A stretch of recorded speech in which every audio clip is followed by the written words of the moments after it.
Hey you, it's true! With a new Evertale arena tier list based on teams with over 500 billion total battalion power. We have a lot of new units to go through, so let's get right started with the most recent one, that is Fire Kaguya, and she is basically the Commander Astrid of 2024. She does everything that Astrid did, but better. However, the meta landscape is quite different right now, and Fire Kaguya, at least so far, has failed to usher in a kind of burn resurgence or dominance in Platoon 1 like Commander Astrid did back in the day, even though her companions are much more capable now. Yes, the mega healing burn in combination with her kind of hold ground while burning mechanic makes her extremely annoying to kill, and after she gets 3 kills, she basically becomes a permanent executor, and at that point is probably the strongest DPS in the game if you want. But even in arena, it is kind of hard for her to get those kills. Like Commander Astrid, she brings a kind of dawn mechanic to the battlefield, so it is kind of better to run her in front, but until burn is the meta Platoon 1 again, this is not gonna happen all too much, except for the burn specialized teams that of course can benefit greatly from Fire Kaguya. But at the same time, there are probably more important or essential burn units right now, and that is why she goes to the A tier. It's even worse for the next unit, that is Okita of the Earth element. She is basically a Earth Musha 2.0, so the Earth Musha variant of 2024 compared to the original that released in 2021. But of course 3 years is a very long time, and Earth Musha kind of greatly benefited from being the ultimate kind of Platoon 1 unit at the time, starter unit with the Stealthy Vengeance. Okita's Stealthy Vengeance is much better because it also affects the team. However, at the moment I don't think it's very viable in most arenas to run Okita in front, and if you run her very late, then you don't benefit from that kind of vengeance skill as much. But even if you run her in front and you don't have any guards left or much guards left, then it is a bit of a struggle because Okita's hate seems to be rather high, I would say, and she has a charged hold ground, but compared to some of the other recent releases, that kind of charged hold ground is actually not all that good because it doesn't heal her back when using up charges, and she also doesn't get stealthed from it, so she will keep being poisoned potentially and lose all those charges. So yeah, definitely a unit that is potentially weak to poison and especially to Cthulhu. Her speed is not that great. I also kind of dislike that her third skill is basically locked to only being usable when she has no charges left, which is very restrictive, I would say, and makes it very hard for her to actually survive, and even harder to actually be able to use that skill. And even if she gets to use that skill, it's actually not all that exciting. I would expect something like Aegis Overload with an additional execute or something from a skill that is that restrictive at this point in time of the meta. And so Okita only makes it into the B tier. This stealth unit is of course a good addition to a stealth team, but hard to see in which team she makes a huge difference, to be honest. That is of course not directly applicable to newer servers, but to servers where the arena meta has already matured. Yet another stealth unit, Hijikata, is doing slightly better. This water unit is a really great counter against Cerberus, so the ultimate strong burn guard is very affected by this Hijikata. Still, Hijikata is kind of walking a fine line that makes some top teams use her in the 5th position, but is a very difficult line, I think, to walk because she is a hardcore anti-guard unit, and an anti-guard unit that both is anti-guard for your own team and the opponent's team. She has the best guard breaker skill in the game with Veil of Dread, but she only really becomes a good or great unit if she enters a battlefield with no guards around. As soon as there are guards on her team, she becomes slower, and that is rather problematic, I think. She has better survivability than Okita, given that she has this kind of sub 100 time units counter skin and a charge mechanic that actually heals her up after using a charge and also giving her the stealth status effect afterwards, which makes her more tricky to kill than Okita. All this is probably the reason why she makes it to the S tier. And before Hijikata we had another stealth unit release in Earth Dark Cleopatra, not to be confused with the Dark Cleopatra. This one is actually of the Earth element and is yet another Earth unit that is extremely weak to burn.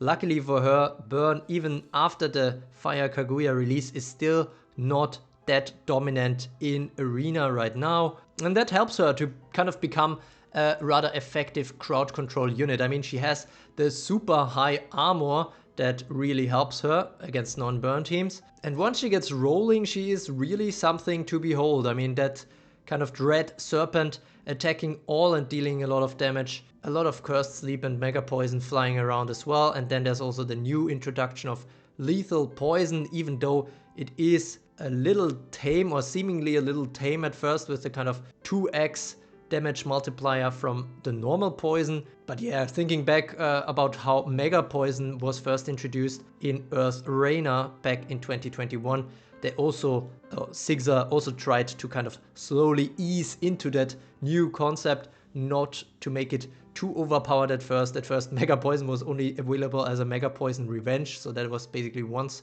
per battle at most. And now we have the first skill that can deal lethal poison, unpurifiable, and ignoring all passives that would make an enemy unit survive. That said, it is a bit problematic that it cannot ignore poison wards and stuff like that, which are flying around much more often now. Still, Earth Cleopatra makes it to the SS tier. Pretty good performance compared to what was initially expected of her on paper. And guess which unit came beforehand? Another stealth unit. So basically we had 4 stealth units released in a row, and the first one in that row of stealth unit releases was Napoleon. This storm unit features some interesting concepts, some nice active stun capabilities, and a revolutionary skill that actually is the first attack all skill that ignores survival passives on enemy units, on all enemy units. So why does she only make it to the S tier anyways? Well, on the one hand, her AI is a bit wonky, but I think the even more important reason is that while Poison Stun is meta right now, the Storm Stun slots are basically already occupied by more essential units. Storm King Arthur is still pretty much better in every regard than Napoleon, I would say, except for some niche situations. That is true for both fully awakened Storm King Arthur as well as just one copy, where both of these two units can give decent value. And the same is actually true for Unicorn. While Napoleon's active skills are arguably better, or even maybe much better than Unicorn's, Unicorn's passives are such an essential part of many lineups and creating a lot of value that Napoleon might just not be able to offer. Still a very strong unit. I mean, S tier is still a high rating for sure, and let's see where she goes from here. And then last but not least, the first unit in that row of 6 units to be released was Cthulhu. And she revolutionized the playstyle of the meta for sure. She is the first unit that basically is completely RNG driven, because all of her skills are basically predetermined. You cannot act anything, even in manual play. You're basically restricted to just using the one skill she gives you, and that one skill actually acts on randomly potentially attacking an opponent, at least, you know, ignoring guards, or randomly ignoring all units, or randomly attacking 2 units with Infect Reality, which is also a very nice skill. And all of these skills, all of her damage dealing skills, are actually also applying Mega Poison to enemies, so that is a huge spread. And at the same time, she's absolutely not at all dependent on enemies actually being Mega Poisoned to deal huge damage. So in that sense, she's not really a Poison Eater unit, actually just somebody who applies it a lot. And even though she doesn't have any execute skills, she is arguably the biggest snowball unit in Evertale history so far. And why is that? This comes basically down to her passive that is fully unlocked if you fully awaken her. Whenever an enemy unit enters the battlefield, she is purified and gets the turn, which is absolutely insane. And in Arena, the kind of RNG targeting effect is much less of a problem because of that on the one hand, and on the other hand, you know, in Arena, sometimes the AI acts very wonky anyways, so sometimes you might even prefer the AI to just hit some random targets and get lucky. But yeah, at this point in time, pair Cthulhu up with an Executor unit and enjoy. The No One is Safe skill attacking all enemies is particularly nice. Yes, it resets the spirit to 5 of both teams, but it attacks all enemies and it heals all your allies, which can be very, very nice and come in handy.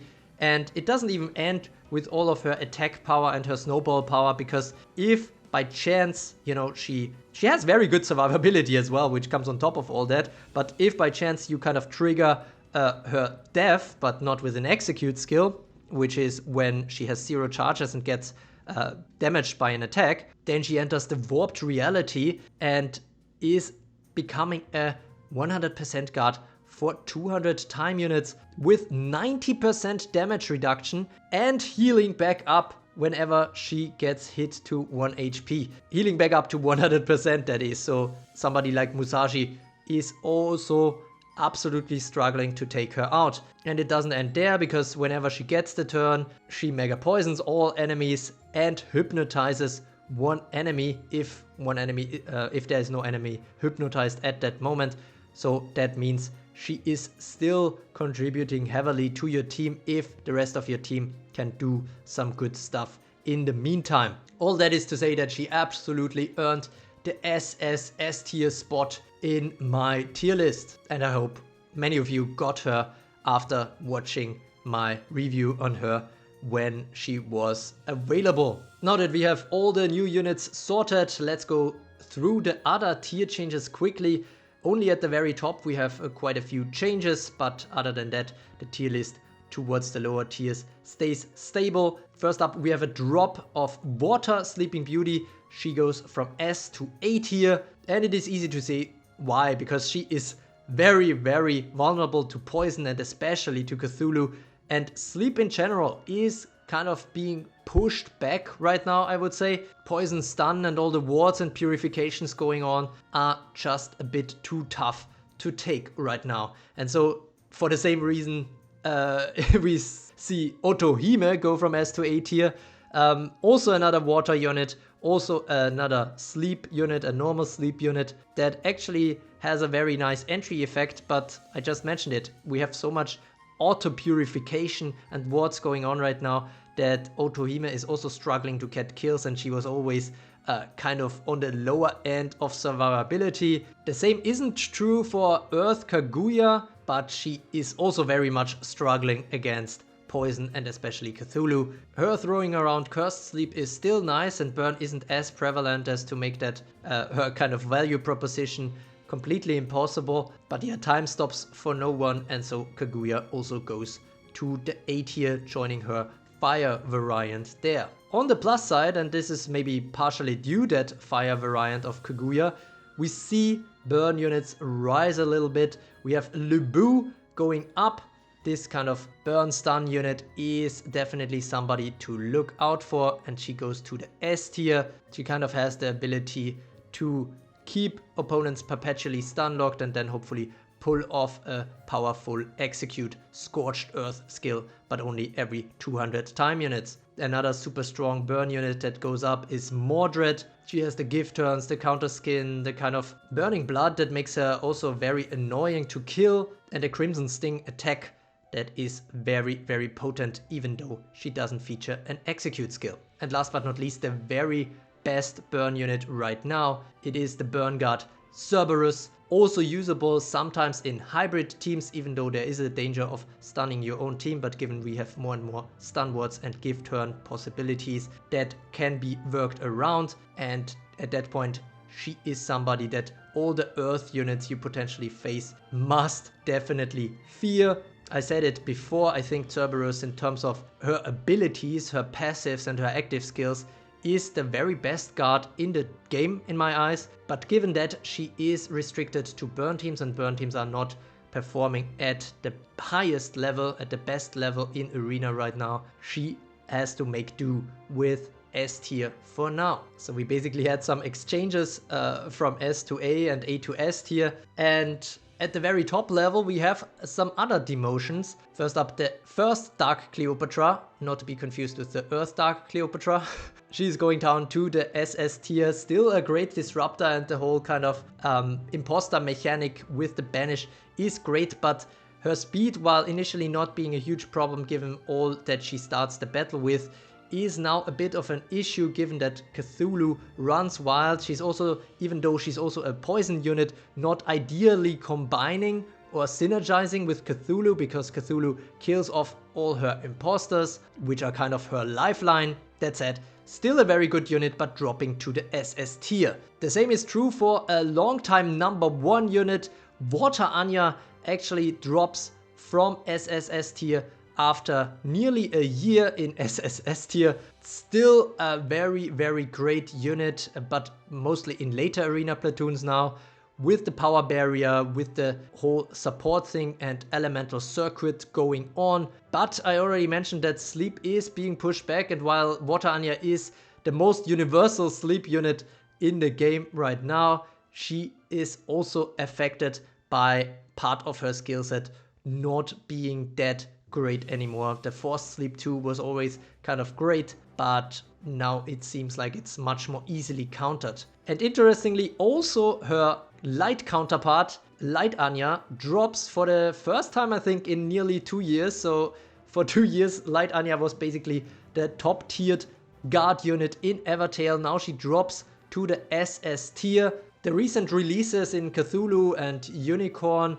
and also some guard breaker units made her less viable, I think. Guards are having a bit of a tough time right now, and Yukata Ludmilla begins to take some share from Light Anya again, given that she is made more viable due to certain developments in the meta. So yeah, this is kind of the end of an era, because I think Light Anya was the longest reigning SSS tier unit in the history of me doing these Evertale tier lists for a few years. And that leaves only 4 SSS tier units. We have Unicorn. I already mentioned that she is there mostly for her passives, giving the armor, stunning opponents on entry, and she also synergizes very well with Cthulhu, given the instant pushback gives Cthulhu the turn. The same is true for Musashi, who pushes back the guard initially and also potentially gives Cthulhu the turn straight away. Of course, Musashi still needs to be afraid of the #1 Storm King Arthur, but I would argue that